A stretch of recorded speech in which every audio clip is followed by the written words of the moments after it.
The Rangers get a shutout versus a divisional opponent in the Columbus Blue Jackets. Columbus had been playing very well.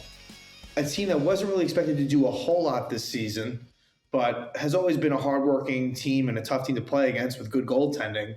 And the Rangers responded from a not-so-good game against the Calgary Flames, one which, again, wasn't all that surprising, but it doesn't make it any better. But the Rangers in this one get a shutout, and Igor Shesterkin obviously, had a rough game against the Flames. Even if, there was nothing that he was going to do. The Rangers were not going to win that game, but in this one, he gets a shutout. And I felt like it was key. The Rangers played as good a game as they've probably played all season. A little bit of a rough first 5 minutes, but Shesterkin was there to hold down the fort. And really, there's an upside to him where he could be one of the best goalies in the league.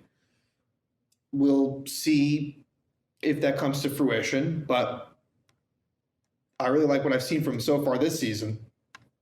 And I really think that, Georgiev's going to get his starts, and his last start was a pretty good one. But I think that obviously Shesterkin should get the lion's share of opportunities. And what was good about this game, too, was the power play got 2 goals. And that's been a major struggle for the team.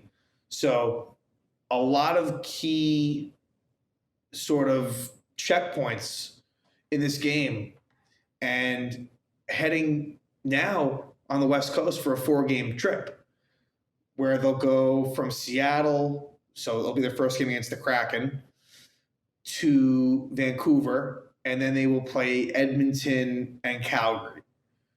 So the first 2 games, one would think, might be a little bit easier as opposed to the last 2 games, and there's a bit of a gap, but it'll be good. It'll be about a week trip to the West Coast. And coming off this win, I think that'll be, really good, giving them more confidence. The Rangers now improved to 5-2-1 in, again, what is a very strong Metropolitan division. This is a really, really good and deep division that you're going to have to win as many games as you can. And beating Columbus, a division opponent where you get 2 points and they get none, that's really important.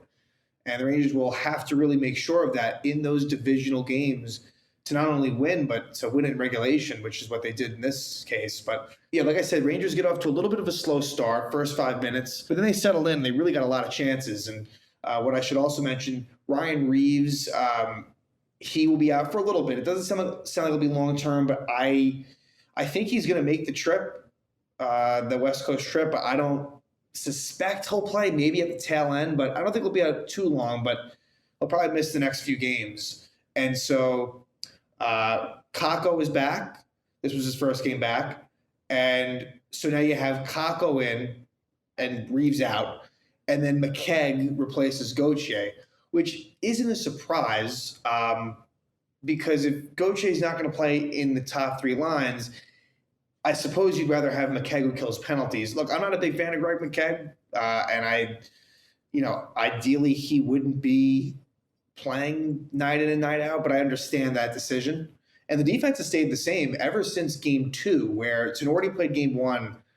We know the reasons why, but it was just kind of ridiculous. And ever since then, it's been the same 6 defensemen. So Tenorti, just that one game, and Libor Hayek has been a healthy scratch the whole season. I would expect at some point that he would be traded or something will go down with Hayek. But I guess you never know. But anyway, the Rangers would finally get going, and they would eventually score. So the Rangers would get a goal by Ryan Strome. His first goal of the season. Again, he was out for a bit with COVID. So Strome scores on a really nice assist by Artemi Panarin. So this was a good night for Panarin. That would be the first of 3 assists for Panarin. And then it would also be the first point for Nils Lundqvist, the first point of his NHL career. So congrats to Nils. And Strome gets that goal, gives the Rangers a 1-0 lead. And then about 3 minutes later, just an absolutely gorgeous pass by Adam Fox. Another big night for him. Also, the first of his 3 assists on the night. And Alexis Lafreniere, who, the coach had called out after the previous game, gets a goal. That's a good response from him. That would be his 3rd goal of the season. So he's racking up some goals in the early going. And so that makes it 2-0 Rangers. So a good first period, which we haven't really seen a whole lot. They haven't really scored many first period goals, and that's 2. It gives the Rangers a 2-0 lead. The second period, not as good, and Kreider would take a penalty in the second. Again, we're going to give him a lot of praise, but Kreider, he does take about a penalty a game, it feels like, and that probably is almost factual. But the Rangers would kill it off, as that penalty kill has been pretty dynamite. And then Jack Roslovic takes a late penalty in the second as he hooks Filipino. And the Rangers would take advantage of it at the end of the power play, which goes into the third period. It would be a goal by Chris Kreider. Kreider, he wouldn't be done there, but Kreider scores, and it's from Panarin and Fox. Really nice pass by Artemi Panarin, and Kreider just kind of, deflects it in. That's just how he scores his goals. He is honestly one of the best players in the NHL in terms of that net front presence, power play, right in the goalie's face, good at deflections. That is his game. That is what Chris Kreider is good at. And so that makes it 3-0. The Rangers would kill a penalty where Adam Fox takes a high sticking penalty, but the Rangers kill it off. And then there would be coincidental minors on Ryan Strome and Max Domi. So that makes it 4-4. And then 12 seconds later, Jake Bean hooks Chris Kreider. So that makes it 4-3. And what do you know? It's another power play goal for Kreider. His 6th goal of the season, his 5th power play goal of the season. That's the most in the NHL, with assists by Fox and Panarin. Just an absolutely gorgeous pass by Fox. So that combination does it again. And Kreider, we've seen this a lot in his career. If he could somehow sustain this, he could be one of the better players in the NHL.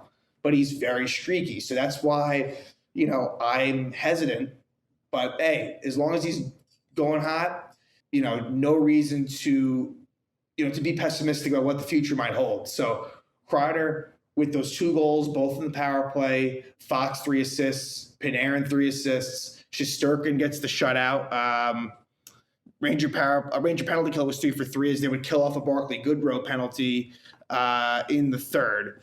So it was a really good effort from the Rangers in this one. And we'll see, what's in store for them. It'll be interesting. Their first game ever against the Seattle Kraken, and in Seattle as well. So the Rangers went 4-0 in their last road trip, which featured 3 Canadian teams. This will also be a 3 out of 4 Canadian swing. So this will be Western Canada. But again, you cannot expect the Rangers to duplicate what they did the last road trip. But certainly with 8 possible points, if you can somehow grab 5 to 6, preferably 6, it's a pretty good job. And again, the first couple of games probably a little bit more winnable than those remaining 2. Certainly we saw what Calgary did to the Rangers, so maybe the Rangers can get a little bit of payback there, but that's a little bit later on. So Rangers with a big win as they head out on this West Coast trip. They're now 5-2-1. And it's a good first 8 games. Igor Shesterkin with another shutout. Adam Fox continues his wizardry.